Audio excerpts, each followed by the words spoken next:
기본법이 내용으로 들어가면은 33쪽이 넘는데 크게 보면 10장으로 되어 있거든요. 1장은 목적과 정의를 규정하고 있는데 기본법의 목적이 뭐냐를 나타내고 있는 장이에요.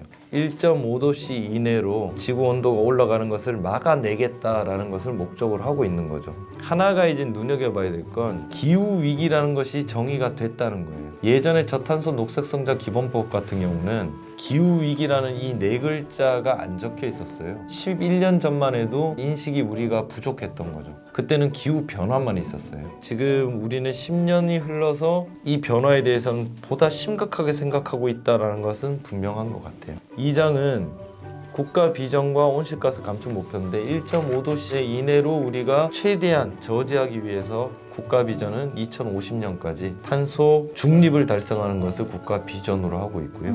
온실가스 감축 목표는 2030년도까지는 우리가 기존 2018년 대비 35% 이상 시행령으로 더 높게 정할 수 있다고 했고 현재 정해져 있는 수치는 40%고요. 그래서 목표가 정해졌고 이런 목표를 달성하기 위해서 3장은 국가 기본 계획, 국가 단위에서 이제 우리 이 전체에서 무엇을 어떻게 하면 될 것인가 큰 그림을 그려야 되지 않겠어요?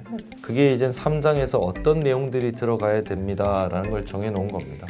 그러면 이 계획들이 제대로 수립되는 것은 맞는지 그리고 어떤 요소들이 반영돼야 되는지 검토하고 추진해야 되는 기구가 필요할 텐데 그걸 규정하고 있는 게 4장이에요. 작년에 만들어졌던 2050 탄소중립위원회가 사실상 이 법에 따른 탄소중립 녹색성장위원회로 이제 이름이 바뀌면서 그 역할을 그대로 가져오겠죠. 5장, 6장은 함께 보는 것이 좋을 것 같은데 5장은 온실가스 감축, 6장은 이미 다가온 위기에 대해서 우리가 어떻게 적응할 것인가에 대해서 규정을 하고 있는 겁니다. 7장은 5장에서의 온실가스 감축 또는 6장에서의 기후위기 적응과 관련돼 가지고 일정한 부분의 산업은 없어져야 되고 다른 부분으로 전환돼야 될 수가 있는데 그 전환 과정에서 선의의 피해자가 생겨서는 안 된다는 걸 나타내고 있는 거예요. 네. 그 과정에서 누구도 아프지 않고 모두가 공동의 목표를 위해서 갈 수 있게끔 하자. 그게 7장 정의로운 전환 내용이에요. 8장, 9장은 이런 지금 계획, 시책 뭐 여러 가지에서 나타나고 있는 각 부분별에 필요한 내용들을 백화점식으로 다 모아놓은 거라고 보시면 돼요. 녹색 인증이라든지 기업 지원, 녹색 건축물, 녹색 교통, 탄소 중립 도시 뭐 여러 가지 개념들을 8장과 9장에서 한꺼번에 다 정해놓고 있고 그 10장은 어찌 보면 가장 중요할 수도 있는데 1장부터 9장까지의 일을 추진하기 위해서 필요한 돈을 어디서 만들어 올 것인가를 정해놓은 것이고요. 그게 10장 기후위기 대응 기금입니다. 이렇게 보시면은 이 법의 구조는 어느 정도 그림이 그려질 거라고 저는 생각해요. 네. 여기에는 어떤 내용이 담겨 있는지 그냥. 특히 감축과 관련해서 문제가 되는 게 어떤 산업들은 기후위기에 악영향을 미치기 때문에 점차적으로 축소, 최종적으로는 없어져야 될 산업 부분들도 분명히 있을 거란 말이에요. 뭐가 있을까요? 석탄 발전 같은 것들을 예로 들 수 있겠죠. 그래서 재생에너지, 태양이나 풍력 발전으로 최대한 그 석탄 발전을 대체시키고 기존의 미세먼지와 온실가스를 많이 배출하는 석탄 발전은 비중을 점차 줄여서 최종적으로는 이제 더 이상 운영하지 않는. 그러면 석탄 발전소에서 근무하시던 분들, 근로를 제공하시던 분들은 어떻게 할 것인가? 기후 위기에 대응한다라는 이름만으로 그분들을 더 어려운 상태로 만드는 것이 정의로울 것인가? 그거는 또한 정의롭지 않은 모습이 아닌가라고 생각을 했기 때문에 정의로운 전환이라는 6글자가 들어온 거예요. 그래서 미리 이런 전환 과정에서 문제가 있을 수 있다라고 하면 재교육도 시키고 취업 기회도 주고 그리고 최종적으로 그게 없어지더라도 그 지역 자체가 크게 영향을 받지 않고 예전의 삶 수준 이상을 누릴 수 있도록. 근데 이게 말은 쉽지만 엄청 어려워 보여요. 굉장히 어려운 일. 지금 독립된 장으로 정해졌다는 그 자체만 보더라도 아 이게 굉장히 어려운 거구나. 또 개별적인 법률이 만들어져야 될 거예요. 그렇죠. 여기서 실제로는. 시작으로.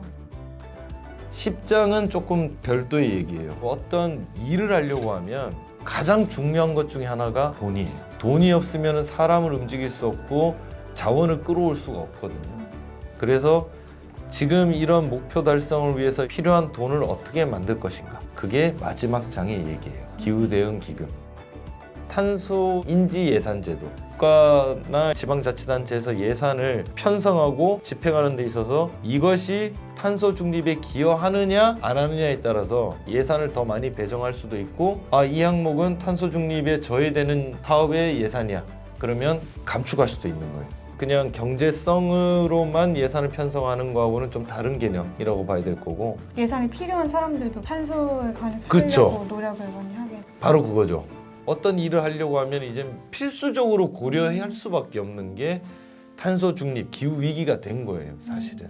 이제는 기업도 땡땡전자가 아무리 좋은 물건을 만들어도 그 물건을 만드는 과정에서 탄소 배출이 굉장히 많더라라고 하면 투자자들이 거기에다가 돈을 투자하지 않게끔 되는, 아까 전에 그 탄소 인지 예산하고 좀 뭔가 비슷하지 않아요? 탄소 중립 쪽에 신경을 쓰지 않으면 일을 하고 싶어도 돈이 몰리지가 않으니까 일을 못 하는 거예요.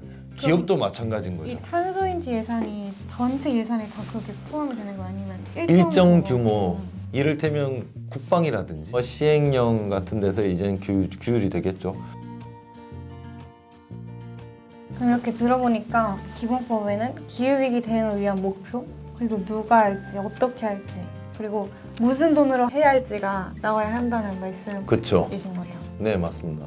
수아 양이 공부를 함에 있어서 누구의 돈으로 앞으로 다가올 고3을 어떻게 계획을 세워가지고 어떤 방식으로 공부해서 어떤 목표를 향해서 나아갈 것인지 정하는 거하고 똑같다고 보시면 돼요.